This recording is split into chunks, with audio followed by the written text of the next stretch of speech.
Bonjour, bonjour à tous, nous sommes le mardi 17 janvier et c'est le mug.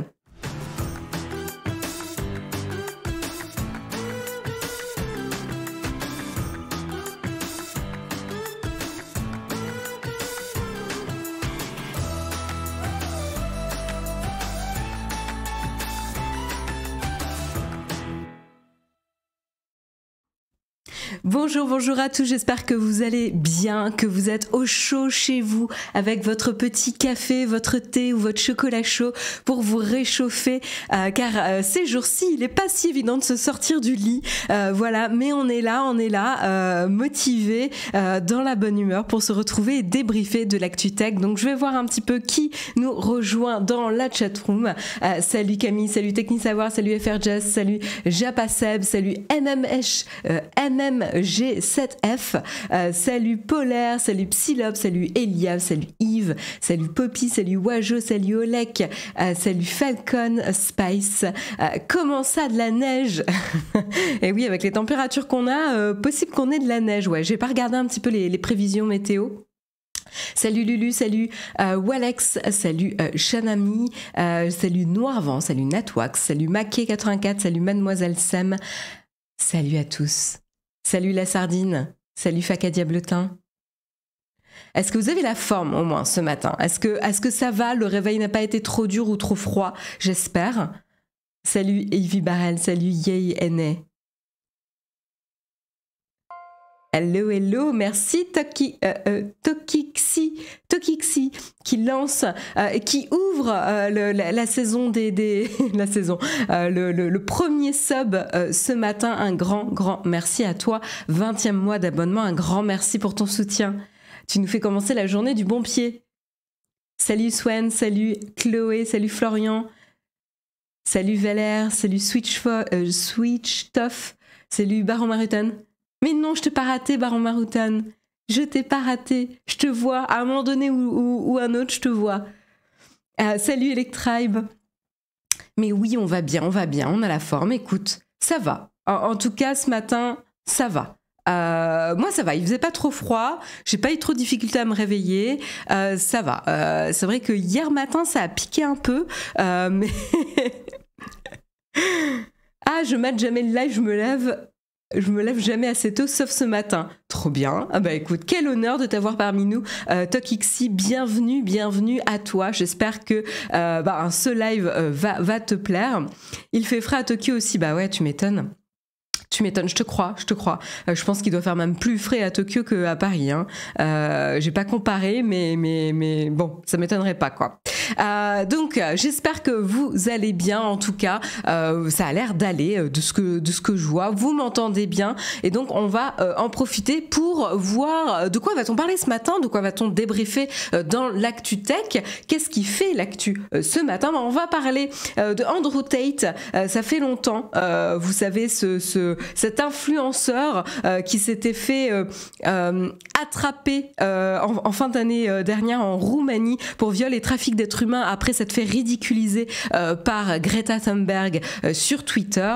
Eh ben, on va parler de lui. Alors pas forcément juste de lui spécifiquement, mais plutôt de l'effet qu'a ces vidéos sur les adolescents et notamment cette culture masculiniste dont il fait la promotion et qui a l'air plutôt de trouver écho chez les adolescents, malheureusement.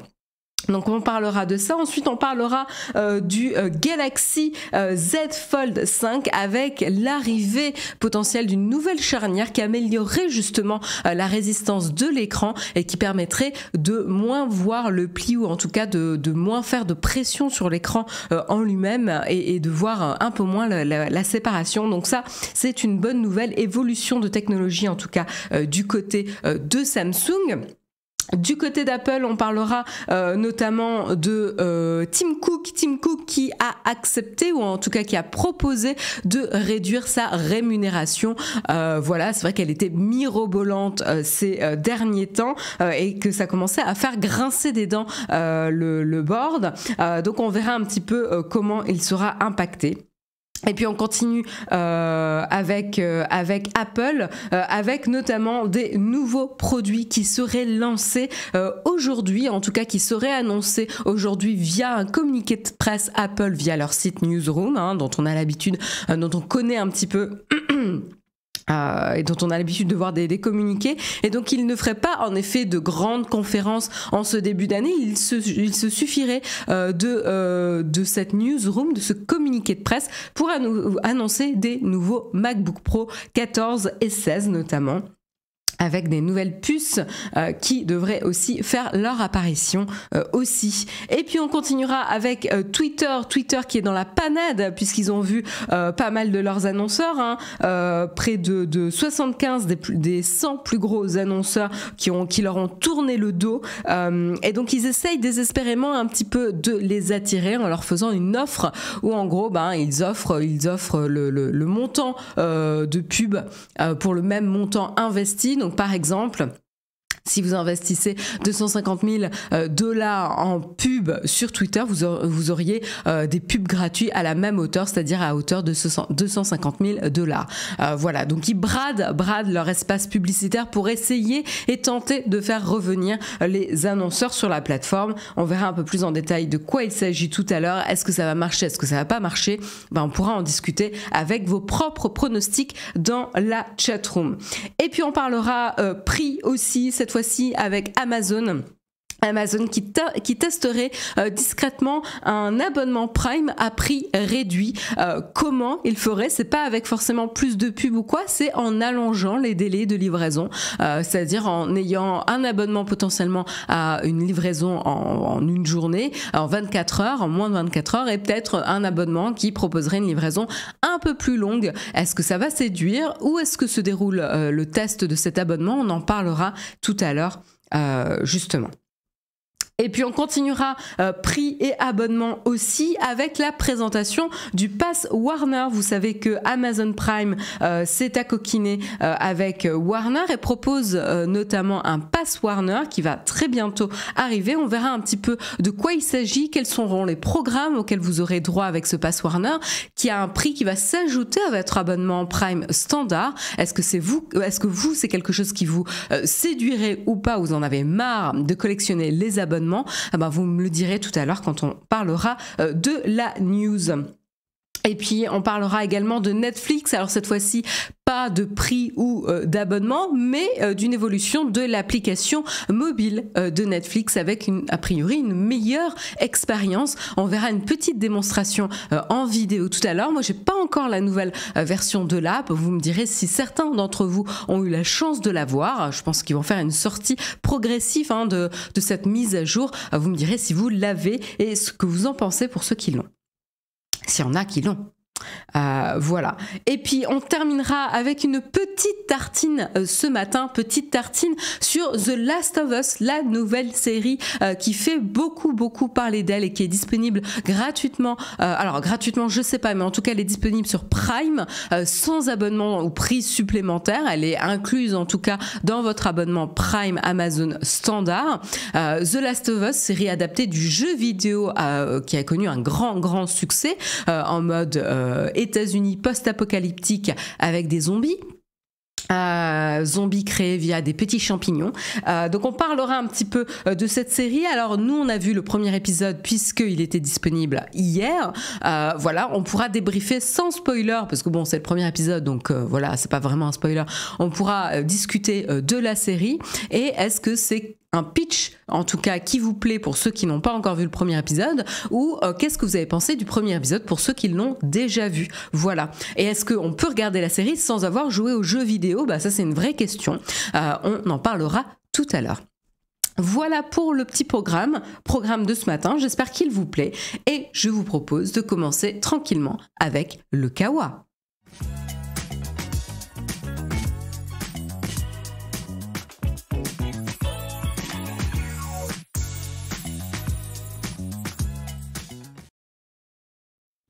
Et voilà, on commence le Kawa avec les news tech ce matin. Et la première news, c'est notamment les impacts des communications et des posts d'Andrew Tate sur les adolescents. Qu'est-ce qui se passe? Eh ben, c'est intéressant. C'est le média britannique The Observer qui relate un petit peu les faits et notamment interview des enseignants et enseignantes en Angleterre, et notamment il constate, les enseignants, que la misogynie est très répandue dans les cours d'école jusque chez des élèves de 12 ans.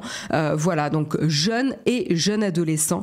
C'est en tout cas ce qu'a confié une enseignante de West Midlands. L'ancien kickboxer reconverti dans la télé-réalité donne des conseils pour devenir riche, et le fait qu'il affiche sa collection de voitures de sport n'y serait pas pour rien.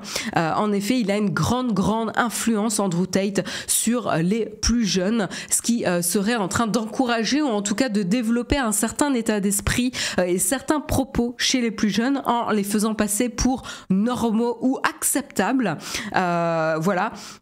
Et donc surtout, il se démarque, malheureusement, au-delà de ses voitures, il se démarque par une misogynie extrême et surtout complètement assumée, malheureusement. Et oui, il y a des gens qui ont honte de rien.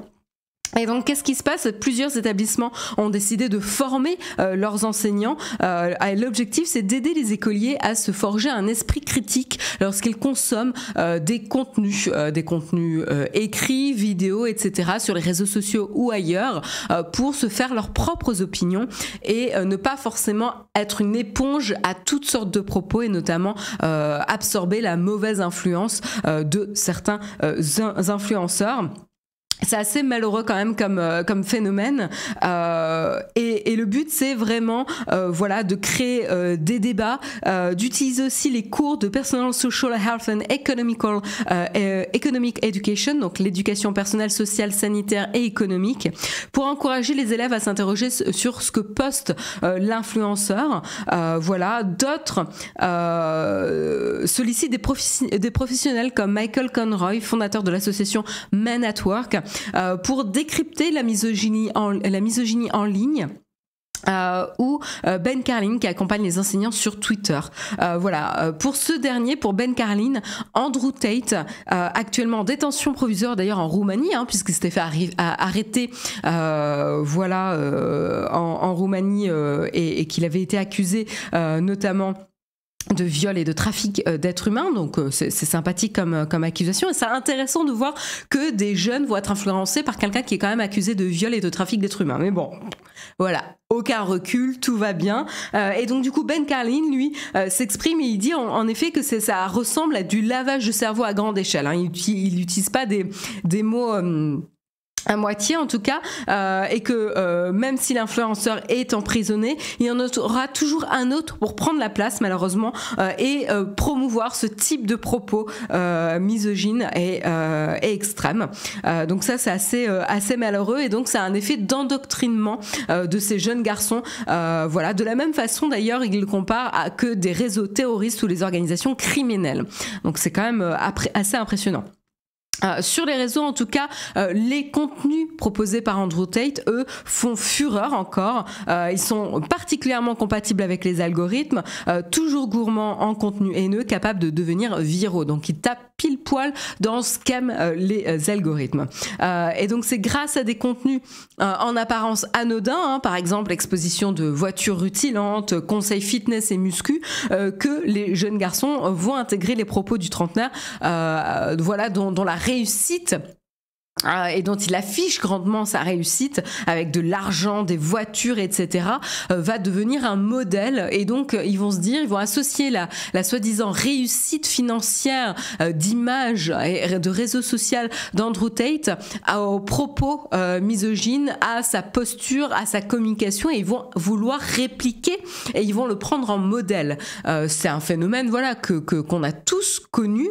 On a tous admiré certaines personnalité, et donc du coup on se dit mince, elle ressemble à ce que j'aimerais devenir, et donc du coup on va copier peut-être ces comportements, sauf que là malheureusement ce sont des comportements qui ne sont pas acceptables, voilà, et qui vont notamment cibler voilà, certains profils les moins à l'aise en société, qui sont attirés et trouvent là un système d'appartenance mais malheureusement d'appartenance très dangereuse. Les garçons boivent ces paroles parce qu'il raconte qu'il est réussi et qu'il est riche, et donc du coup ils vont vouloir le prendre comme modèle tout simplement.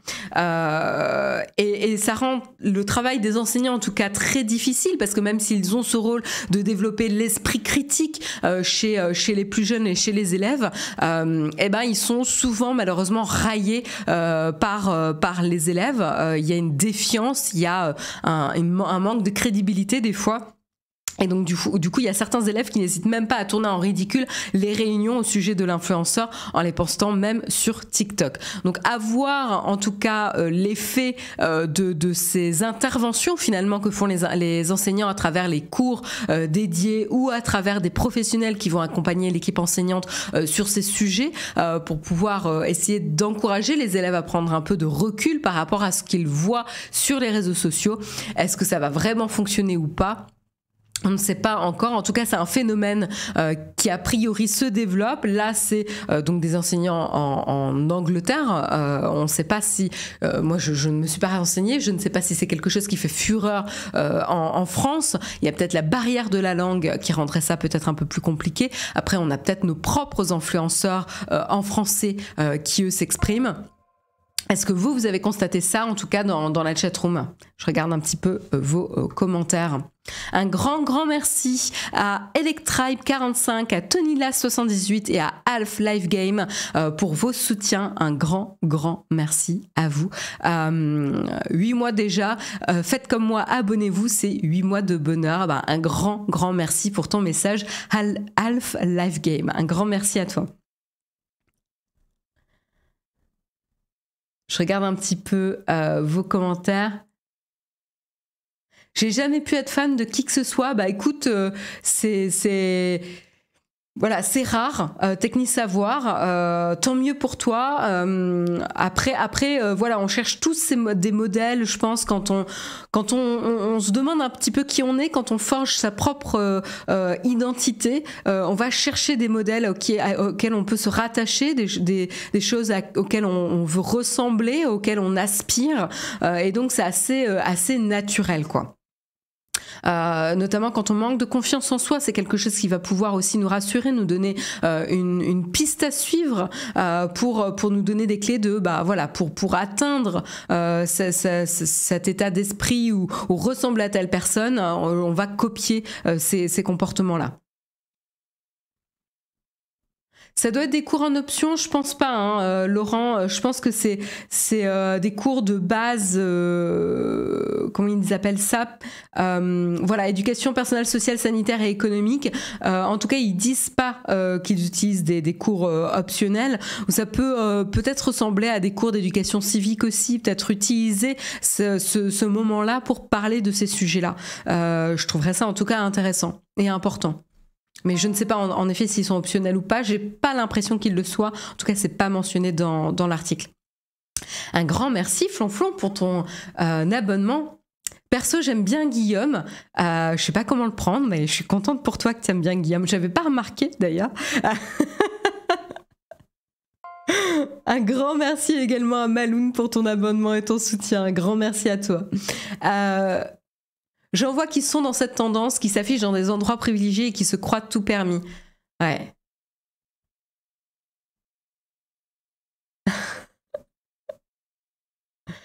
Attends, j'essaie de lire. Un pote à moi est tombé dans ce genre de rhétorique. Ah, hyper intéressant. Ça part souvent d'une frustration liée à des situations amoureuses. Et pourtant, ça, c'est un pote qui est très, très beau gosse, donc c'est pas lié à ça.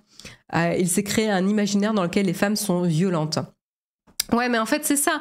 C'est-à-dire, il a perdu confiance en lui suite à une expérience en situation amoureuse, etc. Et donc, du coup, il est vulnérable à ce genre de propos qui vont lui reprendre confiance en lui en diminuant les femmes. En fait, c'est aussi simple que ça, hein. De toute façon, il n'y a pas à chercher très loin.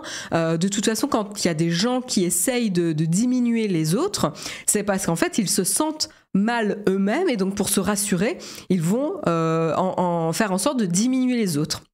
Comme ça, l'échelle est moins haute pour eux. Les standards sont moins hauts pour eux. Et donc, du coup, c'est plus facile d'être mieux que les autres. Donc, ça vient généralement d'un manque de confiance en soi, d'une vulnérabilité, et ça peut être de la frustration ou quoi que ce soit. Mais voilà, ça se rattache à du manque de confiance en soi, hein. Ça n'est pas une excuse, mais ça peut donner des clés sur comment accompagner mieux ces personnes et leur faire réaliser qu'en fait ce genre de comportement c'est pas normal. D'essayer de trouver des explications sur pourquoi les gens autour de toi sont moins bien que toi, c'est assez pathétique finalement. Voilà.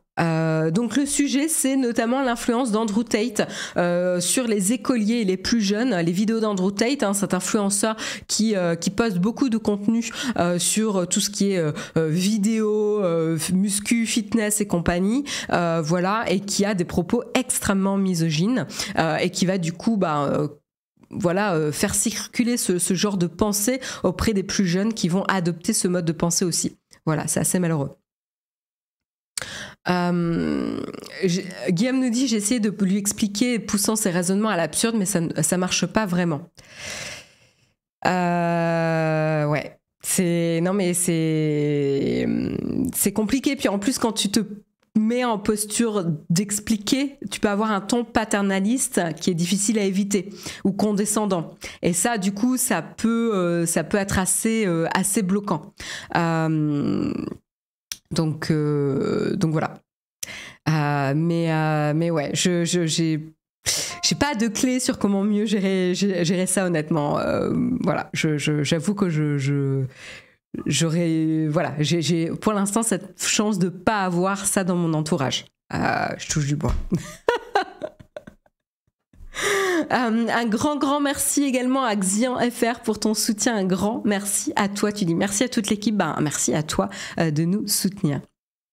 Voilà, je vous propose de passer à la prochaine news. En tout cas, ouvrez l'œil sur ce genre de propos et essayez de montrer d'autres choses que ce type d'influenceur, si vous pouvez, s'il reste ouvert, parce que plus tôt c'est fait, plus j'ai envie de dire c'est facile à contrer.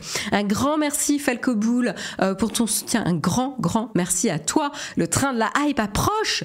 On ne sait pas si on va y être, on ne sait pas si on va l'atteindre. Mais en tout cas, un grand merci pour ton soutien et pour tous vos soutiens ce matin. Nouvelle news, on va parler du Samsung Galaxy Z Fold 5. Qu'est-ce qui se passe de ce côté-là ? Eh bien, tout simplement, selon le site coréen Naver, alors je sais pas si je le prononce bien et je m'excuse si j'écorche le nom du site, mais selon ce site coréen, Samsung pourrait en effet adopter une nouvelle charnière pour son modèle, et une charnière qu'on appelle en forme de goutte d'eau. Voilà, ça permettrait à l'écran de se plier de manière plus douce et discrète, et ça permettrait également de se plier entièrement sans interstice visible entre les deux côtés de la dalle lorsqu'elle est fermée. Elle rendrait du coup par la même occasion le smartphone plus facile à glisser dans une poche, puisqu'en fait il gagnerait en finesse grâce à ce type de charnière. Je peux vous montrer un petit peu à quoi ça ressemble ici. Hop, je vous montre. Voilà, donc la petite goutte d'eau, vous pouvez voir, donc il y a un coin arrondi.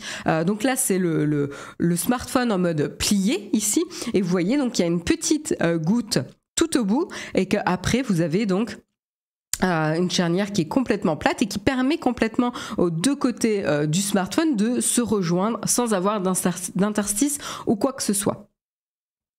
Voilà un petit peu sur le principe de la charnière. Et donc du coup, les Galaxy Z Fold 4 et Galaxy Z Flip 4 utilisent actuellement, eux, une charnière en forme de U, ce qui plie du coup l'écran à un angle plus accentué lorsque le smartphone est fermé, puisqu'en fait ça va tirer encore plus vraiment l'écran au lieu de finalement faire moins de pression sur l'écran. Ça entraîne du coup un bourrelet plus marqué et une pression supplémentaire sur l'écran. C'est pas le premier fabricant à adopter la charnière en forme de goutte d'eau, puisqu'on a déjà l'Oppo Find N2 qui présente un pli extrêmement discret lorsqu'il est ouvert justement, mais il y a également le Motorola Razr 2022. Je vous jure, les noms de smartphones sont à coucher dehors. le Motorola Razr 2022 qui lui aussi donc a un pli extrêmement discret. Mais l'intérêt aussi, c'est donc du coup donc cette nouvelle charnière de son petit nom baptisé Dumbbell. Me demandez pas pourquoi, a été, parce que ça a peut-être la forme d'une cloche, peut-être, je sais pas. En tout cas, ça a été breveté par Samsung en 2016, donc il y a quand même un paquet de temps, mais la société n'avait pas encore utilisé cette technologie jusqu'ici. Hein. Le média coréen Naver suggère que le constructeur avait préféré attendre d'associer sa charnière à une certification IPX8 qui permet donc de confirmer la résistance du smartphone à l'eau. Pourquoi ? Tout simplement, c'est une norme qui a été introduite pour la première fois sur les smartphones pliants de Samsung de 3e génération en 2021 et surtout elle permet à Samsung de se démarquer de ses concurrents comme Oppo et Motorola qui eux n'ont pas cette certification. Voilà, donc la nouvelle charnière permettrait donc d'améliorer la durabilité de l'écran qui résisterait mieux donc aux ouvertures et multiples fermetures. Donc à voir si ça va arriver sur le modèle Galaxy Z Flip 5 aussitôt que ça, en tout cas, les spécialistes de l'industrie des écrans augurent eux aussi des améliorations dans ce sens. Donc a priori, ça serait bien parti pour que ça soit sur le Z Flip 5, mais on n'a pas de confirmation. La seule confirmation qu'on a, c'est que cette charnière devrait arriver très bientôt sur des modèles, à voir lequel. En tout cas, les prochains smartphones pliants devraient être annoncés en août prochain, donc on sera fixé à ce moment-là. En attendant, hein, pour Samsung, on a évidemment l'événement prévu déjà en février, hein, Galaxy Unpacked, où Samsung devrait dévoiler ses Galaxy S23. Voilà en tout cas pour cette news. Donc évolution dans les charnières pour moins de pression sur l'écran, un pli plus discret et une meilleure résistance dans le temps, ce n'est que du positif. Je regarde un petit peu vos commentaires. Non, je parlais du Razer, pas du Razr. Attention, c'est pas la même chose a priori. En tout cas, ça s'écrit pas de la même manière. Xiaomi n'ont pas aussi opté pour la goutte d'eau sur leur dernier pliant en Chine, qui est super beau d'ailleurs. Je sais pas, je peux pas te confirmer, Long Ken Litton. J'ai pas regardé les modèles Xiaomi. Merci beaucoup Doudidou pour ton abonnement et un grand merci à Localize et Pims88 également pour vos soutiens. Un grand merci à vous. Vous êtes on fire ce matin sur les subs. Ça fait trop plaisir. Alors je regarde un peu. Salut de Finlande, salut à toi. Merci Spegadron également pour ton abonnement 5e mois consécutif. Un grand merci pour ton soutien. Xiaomi en goutte d'eau. Ouais, a priori, oui. Vous aussi, vous pensez que c'est ça. Donc voilà, en tout cas, on devrait avoir des améliorations sur les smartphones pliants du côté de chez Samsung. Mais dis donc, vous arrêtez pas ce matin. Merci Key Black, un grand merci pour ton soutien. On enchaîne avec une autre information et cette fois-ci ce serait du côté de Apple et des produits Apple. Voilà, comme vous l'avez vu en titre de l'émission ce matin, Apple aurait une annonce à faire ce matin, ou en tout cas ce matin, aujourd'hui, et qui sera publiée très probablement sous forme de communiqué sur leur site Newsroom, hein, où tout simplement ils mettent à disposition les communiqués de presse lorsqu'il y a des annonces à faire. Et d'après les informations de MacRumors et qui ont été confirmées ou corroborées en tout cas pour Front Page Tech, voilà, les premiers produits Apple feront leur apparition cette semaine. Donc l'annonce pourrait intervenir même dès aujourd'hui, mardi 17 janvier. Et ça concernerait les MacBook Pro 14 et 16 pouces ainsi qu'un Mac mini. Voilà, donc on est plutôt sur les Mac, donc MacBook Pro 14 et 16 et Mac mini. Ils profiteraient tous de nouvelles puces M2 Pro et M2 Max qui seraient présentées du coup à la même date en conservant les designs des modèles précédent. Ce serait la première fois que des puces de l'ère du coup d'Apple Silicon ne seraient pas présentées lors d'une conférence. Voilà, mais ça serait assez logique en termes de période d'annonce, même s'il n'y a pas de présentation ou de conférence, ça serait assez logique parce que c'est assez cohérent avec les années précédentes. En effet, l'année dernière, on avait eu aussi l'iPad Air M1 qui avait été présenté lors d'une conférence. Donc on peut aussi imaginer que l'iPad Air M2 est aussi dans les tuyaux. Mais là, on n'a pas d'informations, on n'a pas d'autres sites qui auraient voilà, donné des indices sur un iPad Air nouvelle génération. Mais en tout cas, voilà, on a deux sites assez fiables, MacRumors et FrontPage Tech. Alors moi, je connais pas FrontPage Tech, mais en tout cas, MacRumors, je connais, qui dirait qu'aujourd'hui on devrait avoir une annonce sur des nouveaux modèles MacBook Pro 14, 16 pouces et Mac Mini avec des nouvelles puces Apple Silicon M2. Je ne sais pas si vous, ça vous intéresse, mais moi, ça m'intéresse. Je devrais changer de MacBook Pro. Non, pas très très longtemps. Donc en plus, si j'ai la dernière génération, autant vous dire que l'idée me plaît bien. Voilà. Je regarde un peu vos commentaires. Est-ce que vous seriez intéressé en tout cas par ça? Est-ce que vous tâtez à regarder un peu les nouveaux modèles MacBook ou Mac Mini ou pas du tout? Et le Mac Studio va rester avec son M1 ou il va évoluer? Écoute, Hollande, on n'a pas d'informations ou même de rumeurs sur ce sujet en tout cas. Donc je peux pas te dire. Hypomini nous dit d'un autre côté, une conf pour une upgrade de processeur, faut pas pousser la mise en scène, donc ça serait une bonne news pour le Mac Mini M2. Ouais, c'est sûr. Dans tous les cas, ça reste des bonnes news. Hein. Et je suis d'accord avec toi, une annonce, c'est peut-être un peu beaucoup. Oui, mais Marion, tu en as besoin ou tu en as envie de ton MacBook Pro? J'en ai besoin parce que celui que j'ai, je travaille avec tous les jours et ça commence à se faire sentir. Voilà, donc ça fait plus de 4 ans que je l'ai. Donc voilà, j'en change pas tous les ans non plus. Hein. Et je travaille vraiment, c'est mon outil de travail aussi. Donc faut voir. Faut voir aussi, normalement, on a des délais et des process, tu vois, au travail. Donc faut voir un petit peu les process. J'ai pas regardé les derniers s'ils avaient été mis à jour. Donc je ne sais pas. J'ai le MacBook Pro M1, il va sûrement me servir encore pendant de belles années. Oui, voilà. En effet, hein, pour ceux qui ont le M1, a priori, il n'y a pas de raison d'en changer. Hein.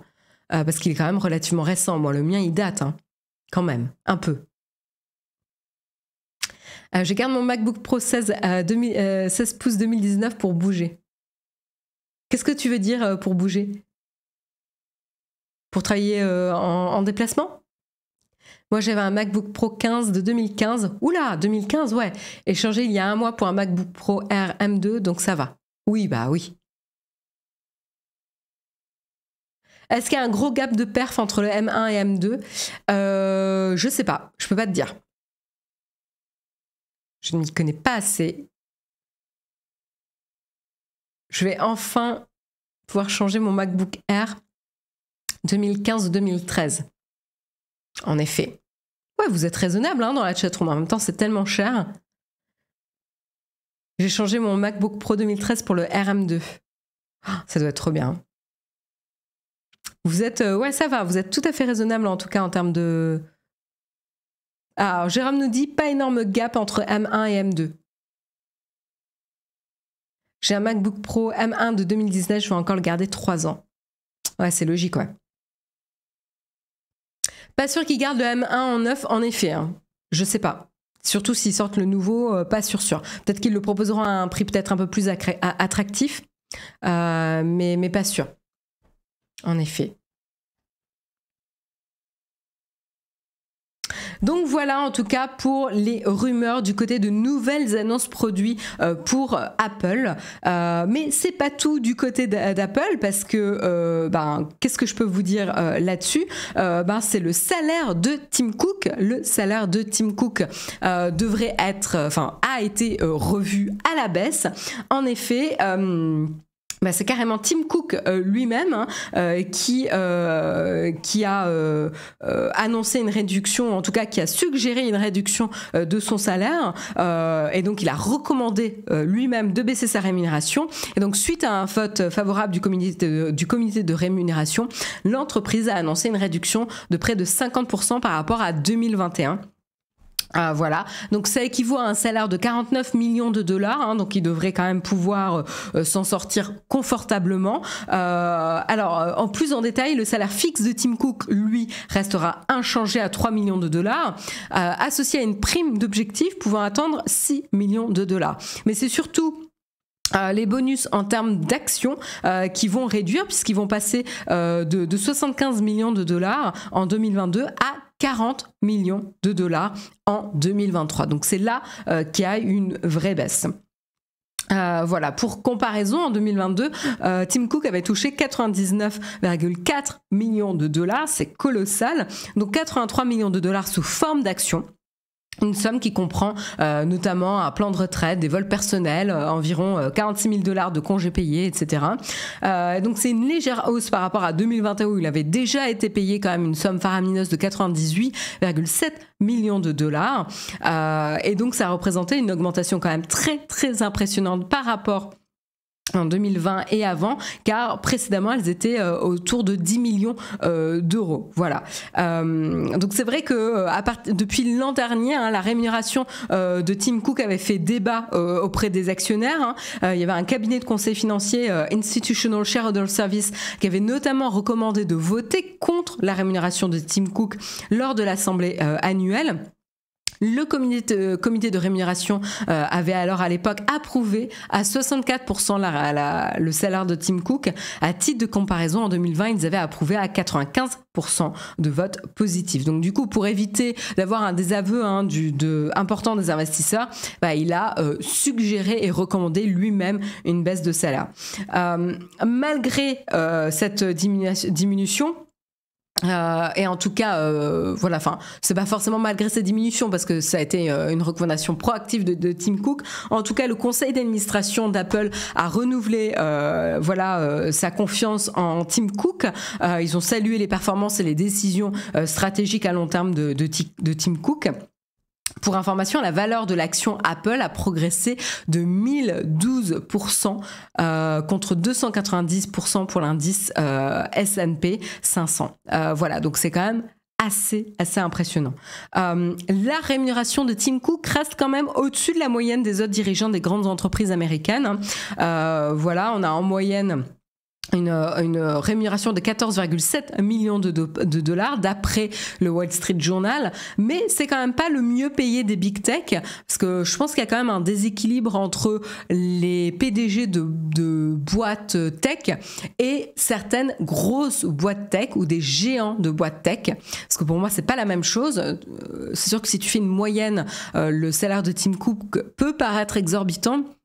Mais je pense que ce qui est intéressant, c'est de comparer en termes de performance ou d'impact financier des boîtes tech et de les classer de cette manière-là.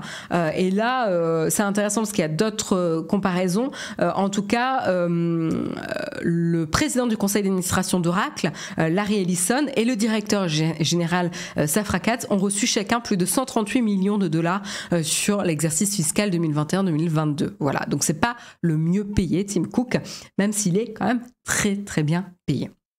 Voilà. En tout cas, cette baisse de rémunération,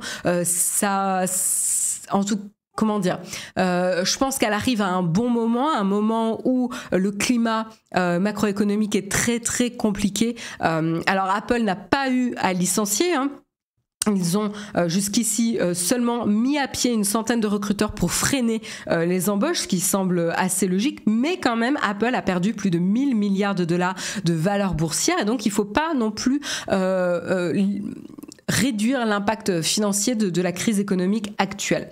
Voilà, donc Certes, il n'y a pas eu de licenciement ou de plan de licenciement annoncé, mais ils prennent quand même en compte le climat économique. De plus, ils ont quand même fait face à des problèmes d'expédition des iPhones. La sortie de la gamme 14 a été marquée par des problèmes de production suite à des troubles qui étaient survenus à l'usine à Changzhou, en Chine. Mais voilà, du coup, les derniers résultats trimestriels d'Apple pour l'année 2022 sont attendus pour février, mais on sait déjà que les analystes présagent qu'ils seront affectés par les ralentissements de la production dû aux problématiques de l'usine de Changzhou. Voilà. Et donc du coup voilà. Tim Cook a ce changement en tout cas de salaire. Je regarde un peu vos commentaires. Les gros patrons, il y a 20 ans, n'avaient pas autant, alors qu'ils avaient autant d'impact qu'Apple. Bref, rien ne justifie un tel revenu. Je pense que c'est lié aussi à la valorisation de ces boîtes. On atteint des valorisations qui n'existaient pas il y a 20 ans. Après, je suis pas une experte du sujet et je suis pas en train de justifier ce type de salaire. Je suis d'accord qu'il y a quand même des salaires qui sont pharaoniques et qui n'ont pas vraiment grand intérêt pour un être humain, j'ai envie de dire, mais en effet les valorisations boursières ont atteint des montants qui sont pas indécents. C'est en effet Nico c'est un des mots que je cherchais, mais voilà. À mon avis, Tim aide des associations caritatives sans s'en vanter forcément. Oui, Far Ketchup, en effet, je pense que tous les grands dirigeants, on le sait, Bill Gates, etc., ont chacun leur fondation ou les associations qu'ils soutiennent, etc., ou les projets non lucratifs qu'ils soutiennent, mais quand même. Et ce n'est jamais un homme ou une femme qui font gagner autant à leur boîte, ce sont des équipes et des gens derrière. Oui, Wendigo, mais la prise de risque n'est pas la même quand même. Et en fait, il y a ça, c'est-à-dire que il a une image publique, il doit maintenir une image publique, c'est lui qui prend certaines décisions, je veux dire... Les équipes vont avoir une autonomie, mais c'est quand même lui qui va être porteur de la stratégie et responsable des résultats financiers, même si c'est les équipes qui le font. Et donc, il est responsable à la fois quand ça va bien et quand ça va mal. En effet, pour protéger aussi les équipes. Donc, il y a aussi cette prise de responsabilité qui, du coup, doit être rémunérée. Et Oleg, d'ailleurs, montre un exemple intéressant. Impact d'une seule personne malgré les équipes. On peut voir l'impact d'Elon Musk par rapport à ses équipes. Et on le voit d'ailleurs, on pointe tous du doigt Elon Musk, on ne pointe pas forcément du doigt les équipes. Alors là, on a pointé du doigt les équipes pour d'autres choses, le manque, l'inaction, le manque de nouvelles fonctionnalités, d'évolution de la plateforme, etc. Mais là, clairement, c'est Elon Musk. Un grand merci Laetitia pour ton soutien, un grand merci à toi.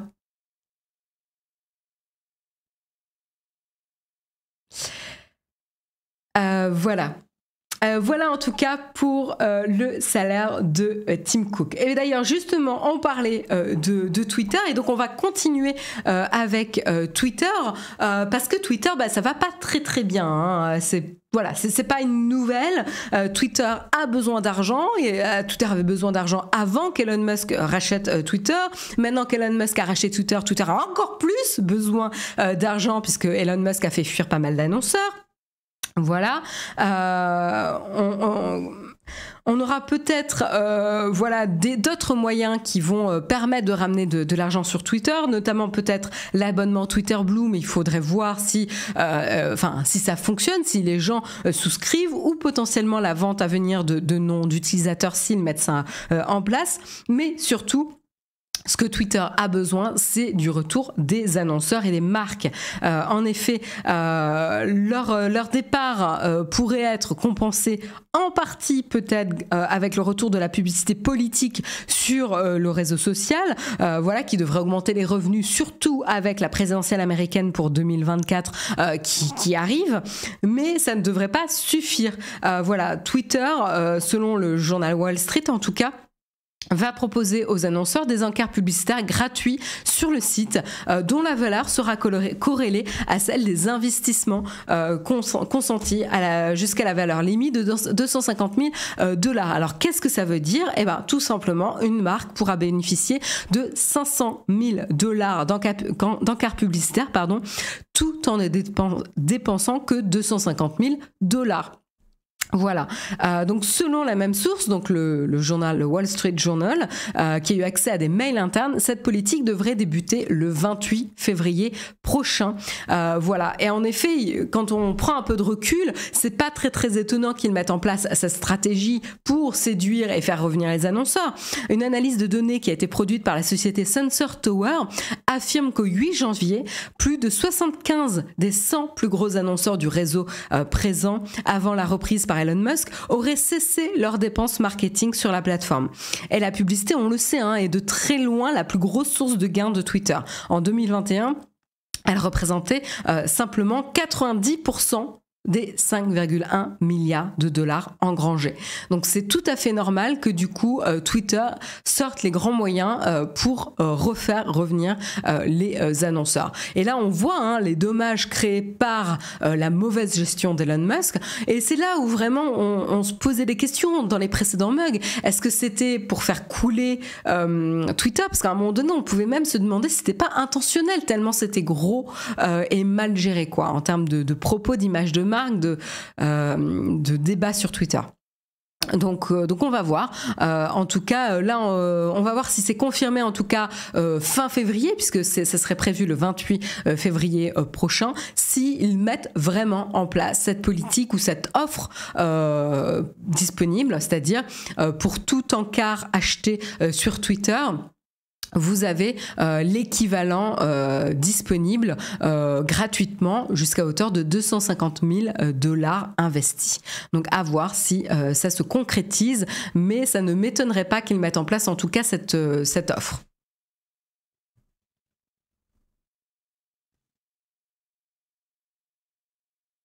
Alors, est-ce qu'il est vrai, si vous en avez déjà parlé, qu'ils auraient plus ou moins bloqué l'API de Twitter de façon à forcer les gens à se concentrer sur les apps officielles de Twitter pour mieux gérer la pub?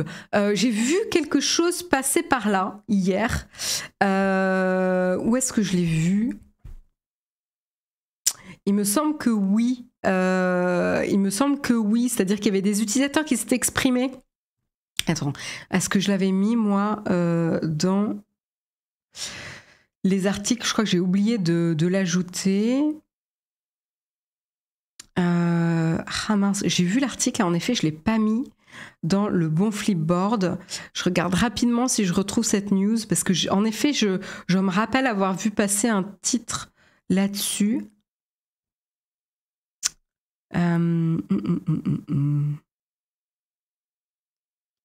Je regarde, mais je ne retrouve pas l'article.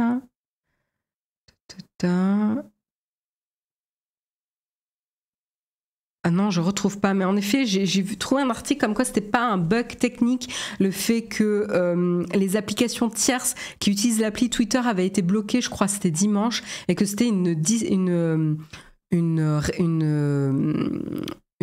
décision.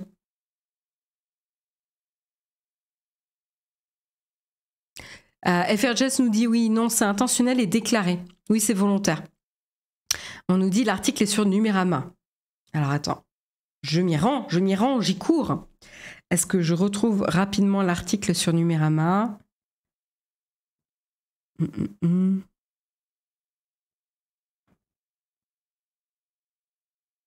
Non, je ne retrouve pas dans les articles qui font la une en tout cas.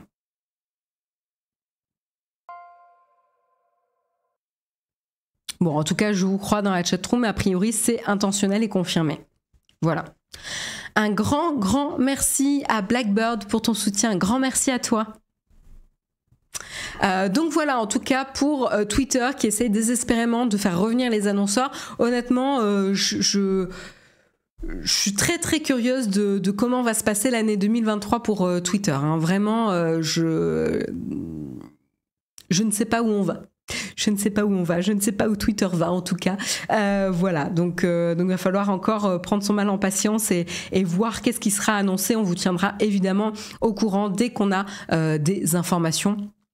Puisque quand même Twitter c'est un pilier des réseaux sociaux et de la vie en ligne, on va dire, voilà, et qui est quand même place publique ou pas, on peut l'aimer ou pas, ils ont quand même une présence et un impact phénoménal sur l'actualité, sur la propagation d'informations, etc. En temps réel, donc ce serait intéressant à suivre. On continue après Twitter, on parle de Amazon qui a priori serait en train de tester un abonnement Prime à prix réduit. Donc ça c'est une information qui est proposée par Fashion Network. Et qu'est-ce qui se passe ? A priori, Amazon serait en train de tester en Inde, donc attention, hein, c'est pas en Europe, ça serait en Inde, dans un premier temps en tout cas, un abonnement Prime Lite. Il donnerait accès à une livraison gratuite en 2 jours et ouvrirait l'accès quand même à sa plateforme de streaming Prime Video. Voilà, donc ça c'est une news qui a été reportée à l'origine par TechCrunch, que The Fashion Network est en train de relayer sur leur site. Cette expérimentation en Inde porte sur une formule d'abonnement à 999 roupies. Ça fait environ 11,30 euros au lieu des 1499 roupies, donc 17 euros réclamés pour un compte Prime classique qui ouvre l'accès aux livraisons gratuites en 24 heures. Voilà, donc tout simplement la différence c'est le délai de livraison. C'est intéressant. Moi par exemple, je pense que j'ai pas forcément une utilité critique d'une livraison en 24 heures. Et personnellement, je serais OK pour faire une livraison en 2 jours, en effet. Et donc, du coup, c'est vrai que Amazon...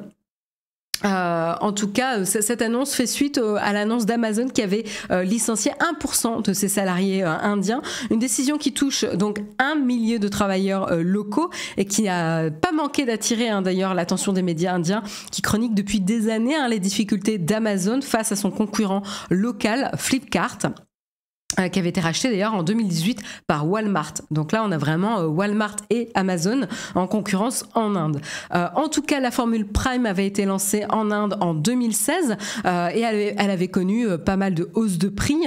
Voilà, Prime coûte désormais $18 outre-Atlantique, donc 16,60 euros, 89,90 euros par an en Allemagne, 69,90 euros en France et 95 livres au Royaume-Uni. Voilà. Donc l'information est quand même pas anodine, puisque du coup pour les marques de mode, l'habillement étant une catégorie forte des ventes d'Amazon, le groupe serait devenu en 2020 le plus gros vendeur de vêtements aux États-Unis devant Walmart. En Europe, ils sont juste derrière Zalando d'ailleurs, avec 7,6% de part de marché. Et donc c'est intéressant parce que du coup ça va quand même impacter toutes ces marques aux revendeurs de vêtements sur les délais de livraison. Donc à voir, peut-être qu'avec un abonnement Prime un peu moins cher, les gens auront peut-être un peu plus de pouvoir d'achat pour acheter sur la plateforme, ou est-ce que finalement les délais de livraison les feront se détourner finalement de la plateforme Amazon? Assez curieuse de voir l'impact de cet abonnement un peu moins cher, pour être honnête. Voilà, et donc c'est vrai que cet abonnement Prime, c'est un peu la machine de guerre d'Amazon pour fidéliser les clients, parce que ça vous donne accès du coup à la livraison rapide, ça vous donne accès à la plateforme Prime, ça vous donne accès à Twitch, notamment avec des subs gratuits. Un sub gratuit par mois, voilà, donc à voir. En tout cas, c'est pas les seuls Amazon à essayer de trouver ou en tout cas trouver des propositions ou itérer sur les formules d'abonnement qu'ils ont, puisque on le sait, Netflix avait notamment itérer et proposer un nouvel abonnement avec de la pub pour pouvoir faire baisser le prix de l'abonnement. On est dans un contexte où le pouvoir d'achat est en baisse avec les problématiques économiques auxquelles on fait face à travers le monde. Et donc, du coup, qui dit pouvoir d'achat en baisse dit décision à prendre pour continuer à maintenir sa qualité de vie et donc, par exemple, arrêter certains abonnements.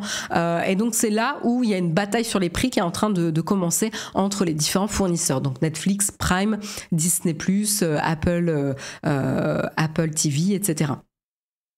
Donc voilà. Alors, vous me dites... les livraisons en 24 heures, c'est plus trop ça du côté Amazon. Mes 3 dernières commandes ont pris en moyenne 2 jours pour arriver malgré le logo Prime sur les produits concernés. Du coup, le seul avantage reste la livraison gratuite. Oui, enfin, ça reste une livraison rapide. Après, je crois que la livraison Prime, en effet, tu as plusieurs paliers. C'est pas tous en un jour. Et tu as quand même le symbole Prime. Je suis pas sûre de ce que je dis, mais il me semble d'avoir vu ça. Donc à voir. Et peut-être que finalement, les formules sont différentes en France et en Inde. Oui, Atseko, d'ailleurs, tu fais bien de le rappeler, n'hésitez pas à utiliser votre Twitch Prime sur la chaîne de Naotech pour nous soutenir gratuitement sans dépenser un sou si vous appréciez ce que nous faisons. Et j'en profite pour remercier Manon4096 et Tobalito Twitch pour vos soutiens. Un grand merci à vous.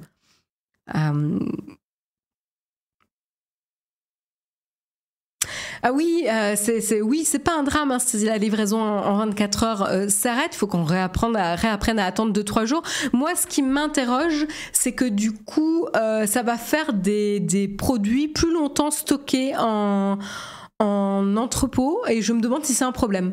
Parce que c'est vrai qu'en termes de logistique, Amazon optimise pour avoir en entrepôt et en stock... les produits les plus demandés et du coup d'augmenter le délai de livraison, ça veut dire aussi plus longtemps stocké en entrepôt. Est-ce que ça va créer des problèmes de gestion de stock? Je n'en sais rien. Ils vont sûrement adapter, mais voilà, je m'interrogeais un petit peu là-dessus en tout cas. Je vous propose de continuer avec la news. Sur cette fois-ci, on va parler abonnement, mais abonnement service de streaming vidéo avec toujours Amazon, mais pas tout seul, puisque... alors attendez, j'essaie de retrouver mes notes. Ah, j'ai perdu mes notes. Mon surlignage a disparu. Sniff. Eh ben, on va improviser. On va parler donc du Pass Warner. Pass Warner qui va être disponible sur le service d'Amazon Prime Video début 2023. Voilà, Amazon tout simplement a signé avec les studios Warner.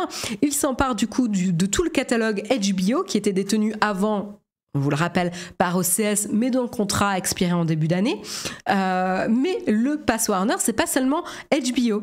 Voilà, et c'est avec ça que Amazon compte en tout cas rendre son offre de streaming plus attrayante. Donc voilà, donc... le Pass Warner, ça vient s'ajouter au prix de votre abonnement Amazon Prime classique. Voilà. Ils vont bénéficier d'un catalogue de films et de séries du studio, mais aussi du catalogue HBO qui a été donc perdu par OCS. Il suffira d'ajouter l'option à l'abonnement Prime Video, comme on le fait déjà avec le Pass Ligue 1 d'ailleurs, depuis la plateforme. L'arrivée du Pass devrait se faire en mars 2023, donc dans 2 mois, même pas. Vous pourrez donc... grâce à ce pass, accéder à tout le catalogue dont les séries HBO à partir de cette date, donc mars 2023.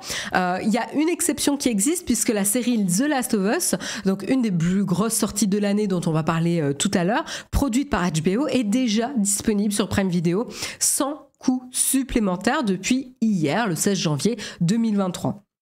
On n'a pas encore de prix pour le Pass Warner, mais si on se réfère aux autres options proposées sur Prime Video, le tarif pourrait se situer entre 7,99 € par mois, c'est le prix qui a été proposé pour Paramount Plus par exemple, l'autre service, ou 12,99 € par mois, c'est le prix cette fois-ci du Pass Ligue 1. Voilà, donc ça devrait être en 7,99 € ou 12,99 € en plus de votre abonnement Prime Video. Voilà, donc Prime Video, on l'a dit, en France, c'est 69,90 € par an. Le Pass Warner, par contre, moi, ce qui me fait un petit peu grincer des dents, c'est que d'après Presse Citron, le Pass ne devrait être disponible que pendant 1 an. Pourquoi ? Parce qu'en fait, Warner Bros. Discovery a annoncé le lancement de Max, sa propre plateforme en France en 2024. Encore une autre plateforme, encore un énième service. Voilà, donc le Pass Warner ne serait donc qu'une offre de transition pour le studio américain. Alors là où je suis pas tout à fait peut-être d'accord avec ce qu'avance Presse Citron, c'est que l'un n'empêche pas l'autre. Moi, je serais plutôt pour ça. C'est-à-dire, je pense que c'est tout à fait possible, et d'ailleurs comme le fait Paramount+, de garder une offre d'abonnement et de pass accessible depuis Amazon Prime Video, où vous souscrirez du coup à l'abonnement de Warner, au Pass Warner, vous accéderiez au catalogue Warner via la plateforme Amazon Prime Video. C'est une agrégation finalement de contenu, mais vous pourriez également, grâce à ce pass, accéder à la plateforme elle-même Max avec le même catalogue. C'est ce qui se passe déjà avec les offres jumelées de Canal+, par exemple. Avec Canal+, on a un abonnement Canal+, par exemple, avec Jérôme, qui regroupe OCS, bon, OCS qui maintenant a été racheté, mais OCS et Netflix. C'est-à-dire qu'on n'a pas un abonnement standalone, tout seul, individuel et indépendant Netflix, c'est qu'on a un abonnement Netflix à travers notre abonnement Canal+. Et ça nous permet à la fois d'utiliser l'application Canal+, où vous pouvez retrouver le catalogue Netflix, mais également de pouvoir utiliser l'application Netflix directement. Donc je pense que ça c'est tout à fait possible et ça serait quand même plus logique plutôt que de donner accès à un pass juste pendant 1 an. Les gens à un moment donné vont être saoulés de devoir souscrire, désouscrire, etc. à 36 000 services, quoi. Donc non, je suis pas tout à fait d'accord avec ça. Je pense que ça serait pas très logique en termes d'expérience utilisateur. Voilà.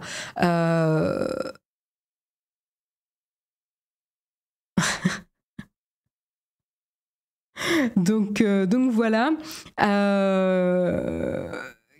Donc, pour rappel, quelle série HBO avec le Pass Warner ? Eh ben, vous avez notamment... quel contenu ? Vous aurez donc 12 chaînes appartenant à Warner qui viennent s'ajouter aux séries HBO. Et aux séries HBO, vous avez Game of Thrones, Les Sopranos, Chernobyl, True Detective, The Wire, House of the Dragon, Succession, Handmaid's Tale. Et bien sûr, donc, The Last of Us, qui est pour l'instant disponible sans pass Warner. Voilà. Donc pour résumer, Pass Warner, c'est une option qui viendra en plus de votre abonnement Prime Video et qui vous permettra d'accéder au catalogue Warner Bros Discovery avec films et séries HBO. La sortie est prévue pour mars 2023, donc vous êtes prévenus ici. Le prix se situerait entre 7,99 € et 12,99 €.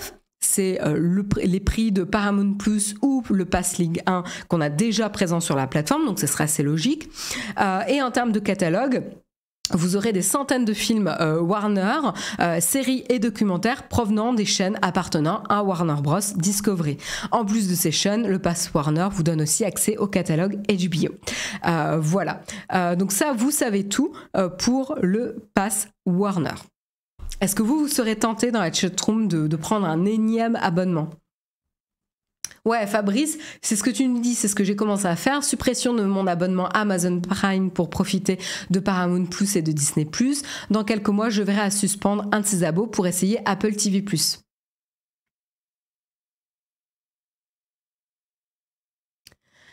Victory, je suis pas sûre de comprendre ton commentaire. Si HBO n'est pas légitime à avoir sa plateforme, personne ne l'est. Je comprends pas pour ton commentaire. HBO avait prévu d'avoir sa propre plateforme, ils ont juste mis en stand-by, en pause leur plan d'arrivée en Europe parce que voilà, le climat économique est compliqué. Nouveau métier, expert comptable spécialisé en plateforme VOD. Ah, mais tu rigoles, hein, mais il y a plein de... Je crois qu'il y a des services qui existent justement pour te dire comment optimiser tes abonnements et voir si tu les utilises vraiment ou pas, ce qui n'est pas bête. Après, je pense que voilà, il y aura une agrégation d'abonnements qui va se faire. Vous pourrez souscrire à travers chacun à vos services et vos chaînes. Mais c'est vrai que c'est un peu compliqué quoi comme expérience, hein, pour être honnête. On avait dû faire des calculs d'apothicaire pour l'abonnement Canal+. Hein. C'est vrai que Canal+ est quand même pas connu pour avoir des abonnements simples. Mais bon, on est chez eux, donc on va pas se plaindre. Hein. Voilà. Voilà, c'est la fin des News Tech ce matin. J'espère que ça vous a plu. Je vous propose de continuer, pour ceux qui ont un peu le temps, de rester avec nous pour discuter du lancement de la série tant attendue The Last of Us sur Prime Video. À tout de suite dans La Tartine.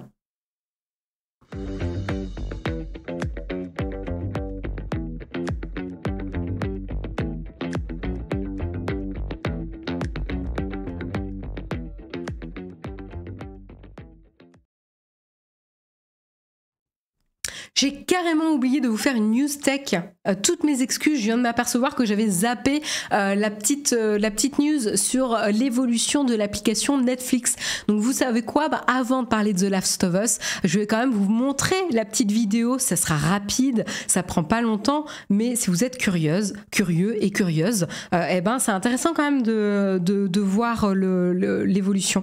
Et là, c'est carrément le designer qui travaille sur l'interface de Netflix qui nous fait une petite démo ici de à quoi ressemblerait la prochaine mise à jour de l'application. Dites-moi ce que vous en pensez dans la chatroom.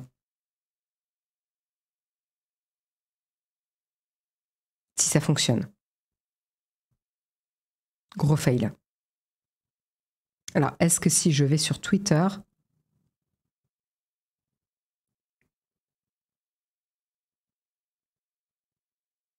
C'est tout pixelisé.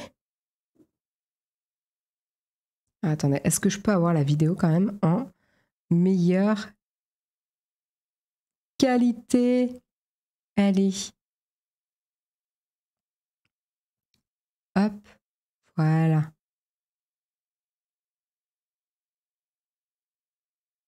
Donc voilà, vous avez une petite démo. Donc maintenant, ça sera un système de cartes avec des petits effets parallaxes lorsque vous orientez le téléphone. Voilà, vous le voyez ici, hein, avec la petite vignette qui bouge. Vous avez des transitions un peu plus fluides. Vous avez la vignette qui va se replacer dans sa liste, etc. Je vous remontre un petit peu parce que c'est passé très rapidement. Ah! Bon, je ne vais pas y arriver, décidément.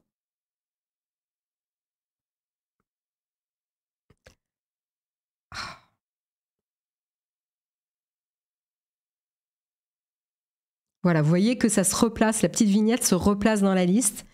Vous avez carrément le home screen qui s'appelle pour Marion, pour Jérôme, pour vous, voilà, etc. Donc voilà, petit... Très souvent, les effets de parallaxe comme ça range la batterie. Oui, je crois que d'ailleurs, vous avez une fonctionnalité, un réglage dans vos réglages Apple qui vous permet de désactiver ces effets parallaxe. Il y avait des gens qui se plaignaient, etc. Donc, je crois qu'il y avait ce genre de désactiver les animations. Donc, vous pourrez les désactiver. Mais je pense que Netflix est quand même conscient de ça et ils l'ont mis que sur la vignette du haut, a priori. Donc, ils sont quand même... je pense qu'ils vont faire attention à pas pomper trop la batterie des smartphones des gens quand même, quoi. Mais voilà, vous avez eu la petite démo, comme promis, c'était une petite démo très très rapide. Moi, je l'ai pas, hein, la nouvelle mouture. J'ai regardé, j'étais un peu déçue là ce matin, je voulais jouer avec, mais j'ai pas la nouvelle version de l'application. Donc, je vais ouvrir l'œil parce que je veux jouer avec un peu. Donc je verrai, je garderai l'œil. Voilà, je vous propose du coup de continuer avec The Last of Us quand même. Voilà, The Last of Us, série très très attendue. J'ai perdu toutes mes notes, c'est pas cool. Ah, voilà. Hop, alors attendez, je suis pas sur le... Voilà. Je n'étais pas sur le bon article. Donc, série culte, jeu culte plutôt sur PlayStation qui repose donc sur une apocalypse zombie. et sur un univers voilà, post-apocalyptique aux États-Unis. Donc c'est produit par HBO, donc qualité hein, ici. Et donc on a déjà l'épisode 1 qui est disponible depuis hier, lundi 16 janvier, disponible sur Prime Video sans abonnement supplémentaire. Donc vous pouvez y aller si vous avez un abonnement Prime Video. Allez tester si vous êtes intéressé en tout cas par le pitch. Ce que je peux vous dire sans spoiler, c'est juste l'introduction du premier épisode, hein. C'est tout s'effondre. Donc vous suivez Joel. Joel, c'est un père, voilà, vous le voyez avec sa fille. On ne sait pas qu'est-ce qui est arrivé à sa compagne ou quoi que ce soit en tout cas, ou à la maman en tout cas de sa fille, mais on retrouve Joel et sa fille Ellie, voilà, qui vivent un quotidien. Joel travaille dans le bâtiment, Ellie est une jeune adolescente. Voilà, on suit leur quotidien avec les voisins, avec les collègues de travail, etc. Et puis, à un moment donné, qu'est-ce qui se passe durant cette journée? C'est d'ailleurs le jour de l'anniversaire de Joel. Il y a des événements un peu bizarres qui se déroulent. Et carrément, le lendemain, il y a des montées de violence, des explosions de violence dans la ville de Austin, Texas. C'est là où ils vivent. Et donc il prend sous le bras sa fille avec son collègue de travail, et ils essayent de partir et de s'échapper des pics de violence pour fuir un petit peu ce qui se passe et les événements. Malheureusement, dès le premier jour et dès cette fuite en avant, malheureusement il va perdre sa fille. Donc c'est pas un spoiler parce que c'est vraiment le pitch de départ de la série. Il va malheureusement perdre sa fille, je vous dirai pas les circonstances, mais très très rapidement, et donc ça va le marquer. Et ensuite on fait un bond de 20 ans en avant, et du coup on le retrouve, Joel, et on retrouve cette ville, en tout cas je sais pas s'il est resté à Austin, mais on retrouve donc une ville des États-Unis, ou un endroit mis sous quarantaine où Joel va évoluer avec son quotidien, faire des petits jobs, brûler les corps contaminés, etc., notamment, et essayer de s'en sortir comme il peut avec des cartes de rationnement qui est donc la monnaie en place dans cet espace de quarantaine où il y a un couvre-feu et des mesures très strictes en place et des règles à suivre.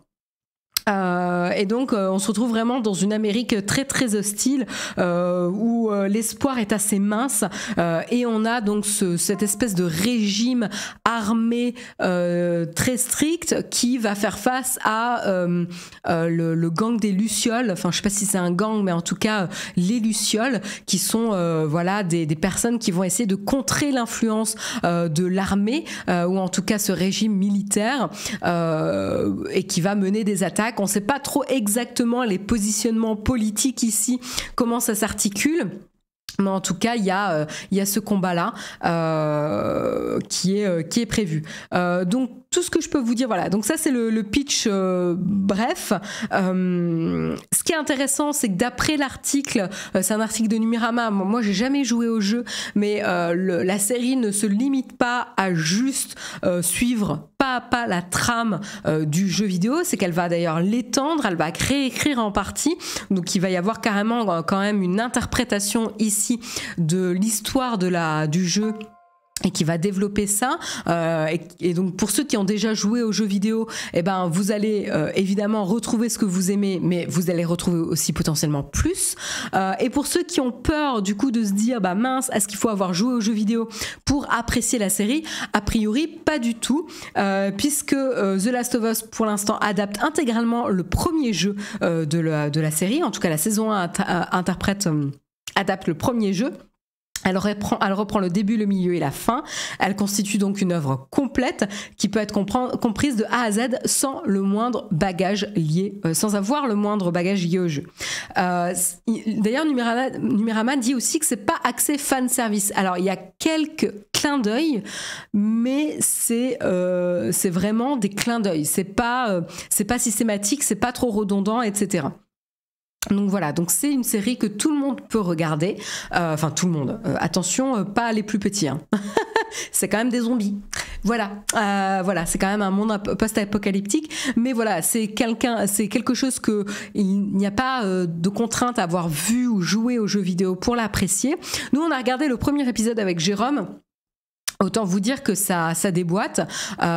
C'est un premier épisode efficace, haletant, qui pose vraiment très bien le contexte. Ça fait longtemps que j'avais pas vu un premier épisode aussi bien ficelé, pour être honnête. Autant du niveau des personnages, puisque on suit quand même Joel, Ellie et je me rappelle plus, mais c'est Thomas, je crois, son collègue de travail ou son cousin, je sais pas si, en tout cas j'ai l'impression qu'ils travaillent ensemble, etc. On en entend parler ensuite 20 ans après aussi, où il essaie de communiquer avec lui. Et il avait l'air d'être en contact quand même avec lui. Mais voilà, on suit vraiment Joel. C'est intéressant parce que voilà, on sait que déjà c'est un personnage qui a été marqué. On a tout de suite de la sympathie ou de l'empathie pour lui parce que on a vécu avec lui le traumatisme de la perte de sa fille.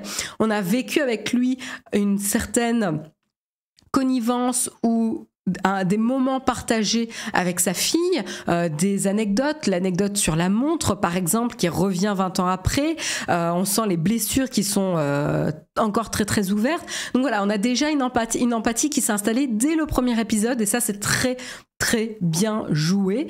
On a aussi des intrigues avec une petite fille, la petite fille qu'il va accompagner, qu'il va rencontrer, qu'il va accompagner, qui est intrigante par plusieurs aspects. On ne comprend pas pourquoi elle a cette particularité. On sent qu'elle va jouer un rôle central. Voilà, moi je connais un peu le pitch de The Last of Us, mais ça m'a pas du tout gâché le premier épisode. Les deux acteurs, en tout cas, lui, Joel, et la petite fille, ont l'air d'avoir beaucoup de charisme, en tout cas sur ce premier épisode. Et je dis eux, mais tous les acteurs pour l'instant qu'on a croisés. On retrouve d'ailleurs, pour la petite anecdote, on retrouve une des héroïnes de Fringe. Ah, d'ailleurs, l'enquêtrice. On retrouve aussi un acteur de Silicon Valley. Ça m'a fait sourire en présentateur télé. Ça, c'était assez rigolo en petite anecdote. Mais voilà, des acteurs quand même assez impressionnants. On retrouve Pablo Pascal, l'acteur de The Mandalorian, hein, pour ceux qui ne se rappellent pas, celui qui est toujours caché derrière son casque. L'actrice, l'enfant, la jeune adolescente, c'est une actrice aussi que j'avais déjà vue ailleurs, qui est une très bonne actrice, qui a vraiment une personnalité, un physique particulier. Voilà, j'aime bien, il y a cet aspect un peu gueule cassée dans cette série que j'apprécie beaucoup. Les effets spéciaux et le monde post-apocalyptique a l'air assez fascinant. Il y a déjà une première image. Hop, désolée, je passe sur la bonne caméra parce que j'ai eu ma caméra de live qui s'est mise en veille de manière impromptue. Voilà. Et donc, du coup, je continue comme ça. Et donc, on a une retranscription visuelle du monde post-apocalyptique assez intéressante sur la particularité des champignons. D'ailleurs, le générique est très sympa. Le générique est très réussi, c'est mon avis personnel, voilà, je l'aime beaucoup. Et en fait, il y a un aspect beau et fascinant à cette espèce de champignon, parce qu'en fait, la problématique du comportement zombie, c'est des champignons qui vont être a priori respirés par les gens et qui vont prendre contrôle des gens et du cerveau, etc. et qui vont carrément les dévorer de l'intérieur. Il y a toute la théorie qui est expliquée en introduction du premier épisode. Et du coup, ça donne des résultats graphiques assez saisissants, impressionnants, mais beaux. Il y a un moment où on voit quelqu'un de complètement dévoré par les champignons et c'est vraiment hypnotisant, quoi. Voilà, donc ça, je suis assez curieuse de voir où la série va aller et d'un point de vue même graphique, je suis assez titillée par ça, donc vraiment bien joué, quoi. L'actrice joue dans Game of Thrones et dans Dark Materials. Merci pour le rappel. Merci beaucoup pour le rappel. Petite fille, elle a 15 ans. Elle fait très jeune encore, hein. En tout cas, c'est vrai que sur le premier, mais c'est vrai que t'as raison, c'est plus une adolescente que petite fille. Mais elle a un visage un peu poupin, voilà. Donc voilà, donc vraiment pour l'instant, moi je peux vous dire que je suis emballée, je crois que Jérôme aussi, hein, mais je suis emballée par ce premier épisode. Ah, elle joue dans Logan, je crois que c'est là où je m'en rappelais. Je crois que c'est ça, hein. Avec cette, alors je l'avais pas trop aimé dans Logan parce que je trouve qu'elle avait toujours la même expression, toujours en colère, etc. Mais là, je l'ai trouvé pour le coup efficace. Bella Ramsey, ouais. Ah, dans la vraie vie, elle a 19 ans, moi, comme quoi. Ah non, c'est pas elle. Bon, bref. En tout cas, l'actrice, c'est bien Bella Ramsey. Et pour l'instant, moi, je suis très, très emballée par ce premier épisode. A priori, la série va être diffusée dans le rythme un épisode par semaine tous les lundis, a priori. Donc non, j'ai jamais joué au jeu et je ne jouerai pas parce que déjà pour regarder la série je suis comme ça parce que je suis une trouillarde et j'aime pas les jumpscares, voilà, donc je peux vous dire que j'ai passé le début de l'épisode un peu comme ça, etc. Mais voilà, je suis très très emballée. Est-ce que vous avez regardé le premier épisode dans la chatroom et est-ce que vous avez été emballé? J'ai adoré, ça me donne envie de faire le jeu. Ça pourrait plaire à mes parents. HBO, c'est quand même une valeur sûre, ouais, ça c'est sûr. Ouais, je suis d'accord avec toi.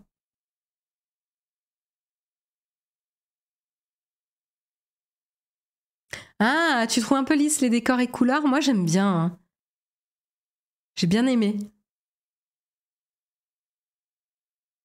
Ah, l'actrice de Logan, c'est l'actrice de The Dark Materials. Oui, j'aime pas cette actrice.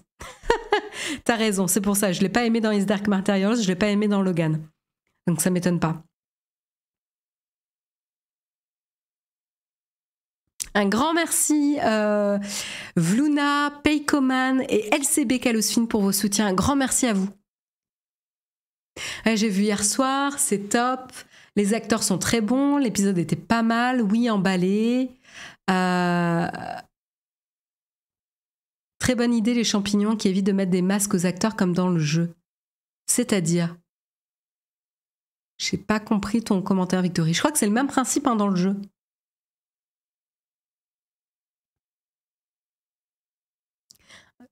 En tant que gros fan du jeu, pour le moment, la série, c'est 10 sur 10. Ah, super intéressant d'avoir un fan du jeu qui lui aussi est emballé par le premier épisode. Pas encore, mais ta description me donne très envie de regarder. Le jeu est magnifique, je vous le conseille fortement. J'ai adoré ce premier épisode, je regrette presque de ne pas avoir fait le jeu car je suis sûre que je loupe des références.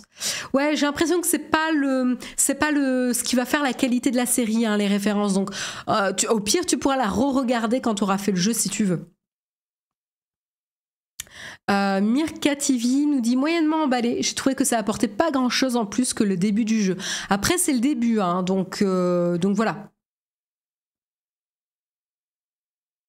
J'en pouvais plus de The Walking Dead, pas envie de me remettre dans les zombies. J'avoue, Cloud Walker, j'ai arrêté The Walking Dead parce qu'à un moment donné, je saturais, quoi. Mais là j'étais intriguée, donc je vais continuer. Un grand merci à Mikotov également pour ton soutien. Un grand merci à toi. Le jeu est un peu plus violent. Oui, Casey Setam, c'est ce qu'a dit aussi l'article de Numérama. Le jeu est a priori plus violent. Bah, je pense que c'est aussi le gameplay du jeu qui veut ça. La série, elle, va être un peu plus en tension, a priori. Moi, je préfère ça. Je suis pas très gore. Mais à voir. Mais c'est pas la même ambiance que The Walking Dead, je suis d'accord avec toi. Oui, moi je l'ai vu en VO. Je regarde toujours les programmes en VO quand je peux, sauf quand j'ai absolument pas le choix, comme la dernière saison de The Good Fight.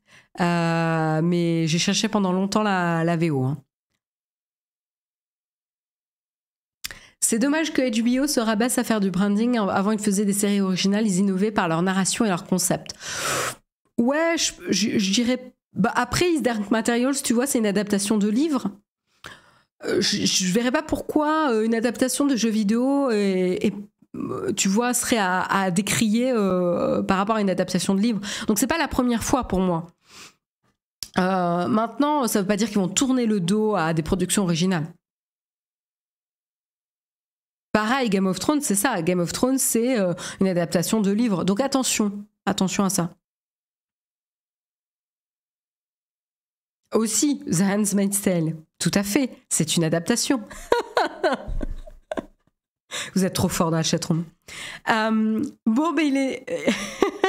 il est 9h22.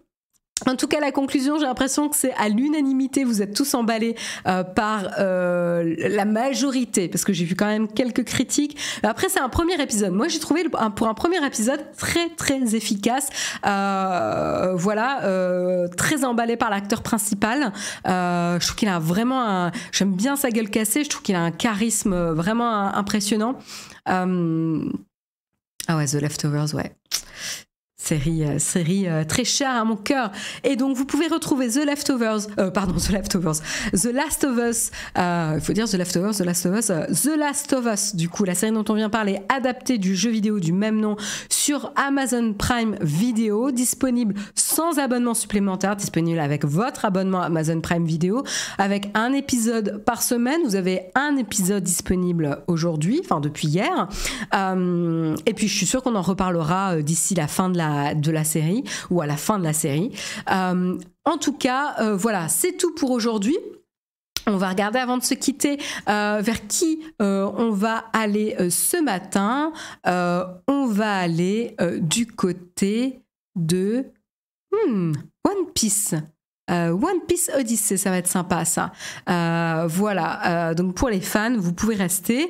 En tout cas, moi, je vous remercie de m'avoir suivi ce matin. Je vous donne rendez-vous à la semaine prochaine. Petite information, il n'y aura pas de mug vendredi, donc vous êtes prévenus. Petit contretemps exceptionnel. En tout cas, retrouvez Jérôme dès demain pour le mug. Je vous souhaite une excellente journée et à la semaine prochaine. Bye bye.